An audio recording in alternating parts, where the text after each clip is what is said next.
की बात है, तब मेरी तुलसी ग्रामीण बैंक में नई नई नौकरी लगी थी। मेरी पोस्टिंग एक छोटे से कस्बे में हुई।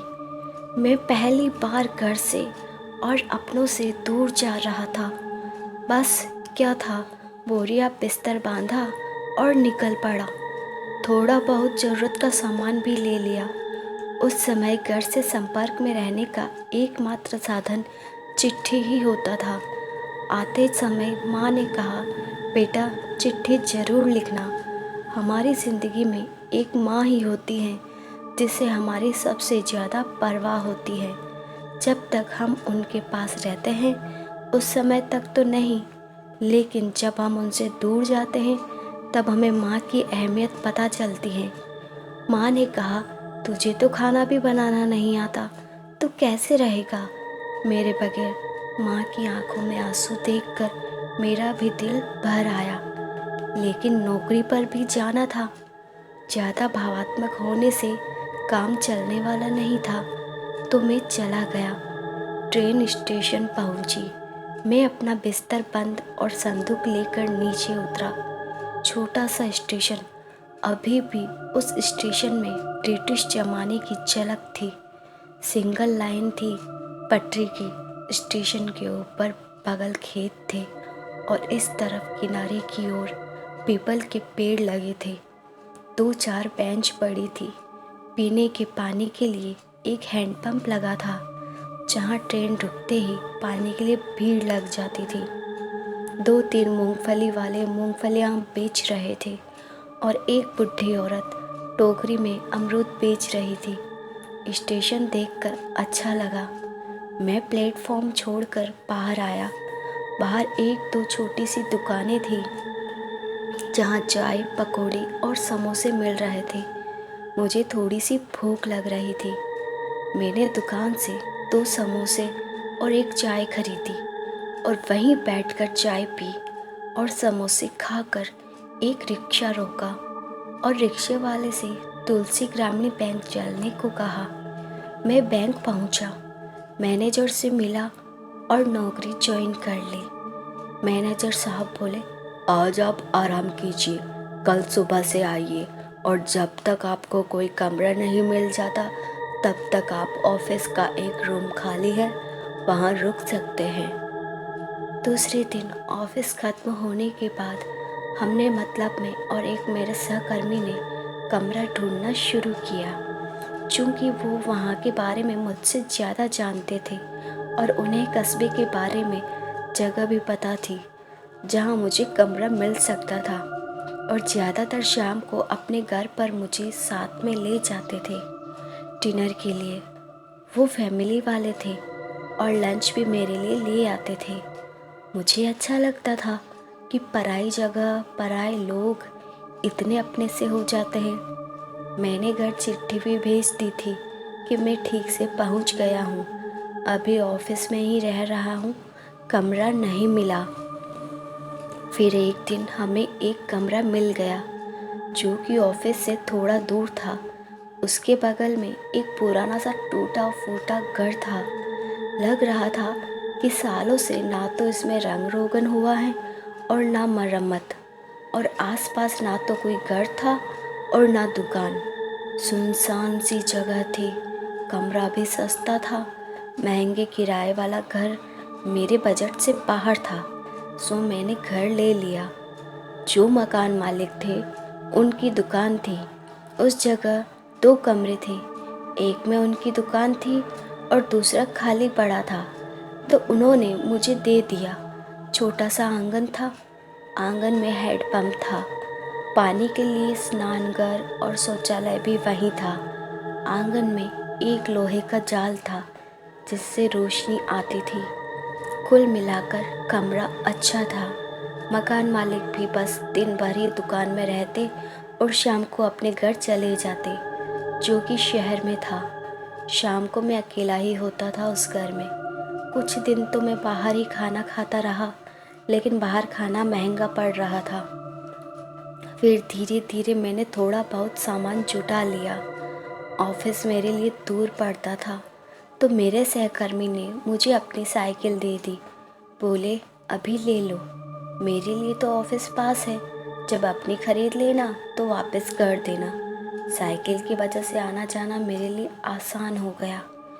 फिर एक शाम मैंने सोचा क्यों ना आज घर पर ही कुछ खाना बनाते हैं। शाम को ऑफिस के बाद मैंने बाज़ार से कुछ सामान खरीदा, आटा, दाल, चावल और मसाले।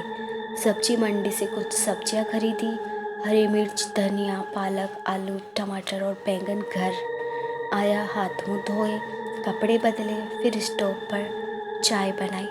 अंदर थोड़ा बंद बंद लग रहा था तो मैंने सोचा चाय छत पर जाकर पीते हैं।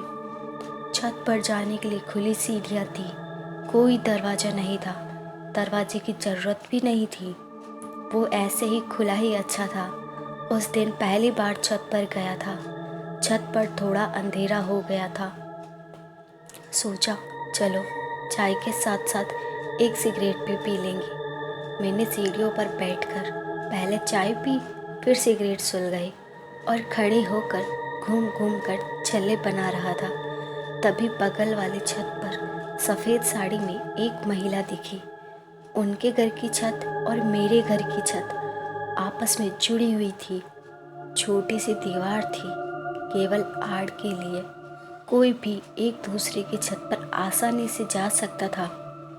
जो तुलसी के पौधे की पूजा कर रही थी, उन्होंने तुलसी के 5 चक्कर लगाए, दिया जलाया और मेरे पास आई प्रसाद देने। उन्हें देखकर मैंने सिगरेट बुझा दी। उन्होंने प्रसाद दिया, मैंने ले लिया। उन्होंने पूछा कि नए आए हो इस घर में? मैंने कहा हाँ चाची जी। जी वो मेरी माँ की उम्र की थी तो मुझे उन्हें चाची जी कहना उचित लगा। उन्होंने कहा कि बेटा सिगरेट पीना सेहत के लिए अच्छा नहीं होता। मैंने कहा जी चाची जी। उस समय छोटे बड़ों की बहुत इज्जत करते थे। मुझे थोड़ी चेप लगी। उन्होंने थोड़ी औपचारिक बातें की और वो जाने लगी तो मुझे ध्यान आया कि उनसे सब्जी बनाना पूछ लूँ। मैंने कहा चाची जी रुकिए, ये बता दीजिए कि पालक आलू की सब्जी कैसे बनाते हैं। वो मुस्कुराई और बताने लगी। बोली कि कोई परेशानी नहीं है, रात को यहीं मिलूंगी लेकिन दिन के समय नहीं। मैंने उनके बताए अनुसार सब्जी बनाई।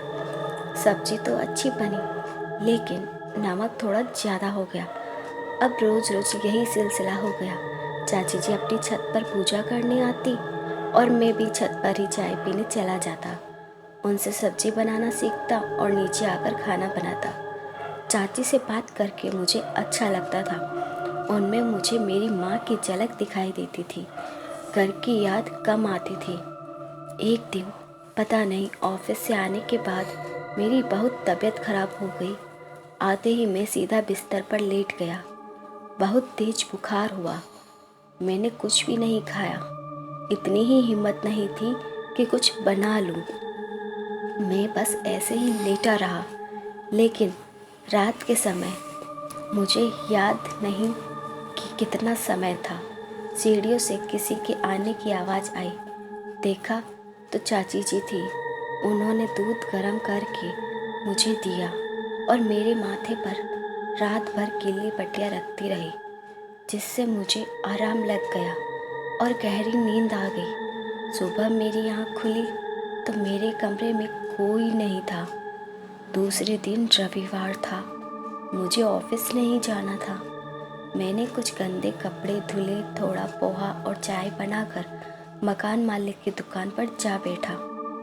थोड़ी देर बातें करने के बाद मैंने उनसे पूछा कि हमारे बगल वाले घर में कौन रहता है। उन्होंने कहा कि पहले एक बूढ़ी औरत और उसका बेटा रहा करते थे। बेटे की नौकरी दूसरे शहर में लग गई। बेटा बाहर चला गया लेकिन उसने अपनी माँ को ना तो कोई खबर दी और ना उसकी कोई खबर पूछी। वो बुढ़ी औरत रोज़ डाकिये से पूछती थी कि मेरे बेटे की कोई खबर आई, लेकिन अभी कुछ महीनों से वो बुढ़ी औरत दिखाई नहीं दी। फिर एक दिन डाकिया कुछ मुआवजे के कागजात लाया। उसने दरवाज़ा खटखटाया लेकिन किसी ने नहीं खोला तो डाकिया मेरे हस्ताक्षर कराकर कागजात मुझे दे गया। वैसे किसी के कागजात खोलने नहीं चाहिए, लेकिन मुझे लगा कि कुछ ज़रूरी ना हो, और बुढ़ी औरत को पढ़ना भी नहीं आता था, तो मैंने खोलकर देख लिए। उनमें लिखा था कि ट्रेन दुर्घटनाग्रस्त हो गई है और उनका बेटा नहीं रहा। मुआवजे के तौर पर इतने रुपए दिए जाते हैं। मैंने कई बार दरवाज़ा खटखटाया, लेकिन किसी ने नहीं खोला। शायद नौकरी पर जाते वक्त ही बेटे की ट्रेन दुर्घटनाग्रस्त हो गई, इसीलिए बेटा कोई खबर नहीं दे पाया। मुझे कुछ अजीब लगा। मैंने सोचा उनके घर जाकर देखता हूँ। मैं छत पर गया और सीढ़ियाँ उतरकर नीचे गया। उनकी सीढ़ियों पर भी कोई दरवाज़ा नहीं था। 3 कमरों का घर था, अगल बगल कमरे, बीच में आंगन और छत से रोशनी आ रही थी। 2 कमरों को खोल कर देखा तो कुछ नहीं दिखा। तीसरा कमरा खोला तो एक कंकाल सफ़ेद साड़ी में लिपटा बिस्तर पर पड़ा था। शायद अपने बेटे का इंतज़ार करते करते उनके प्राण निकल गए थे। उन्हें मुझ में शायद अपना बेटा दिखता था, इसलिए वो मेरे पास आती थी। मैंने उनका विधिवत अंतिम संस्कार किया ताकि उनकी आत्मा को शांति मिल सके। धन्यवाद।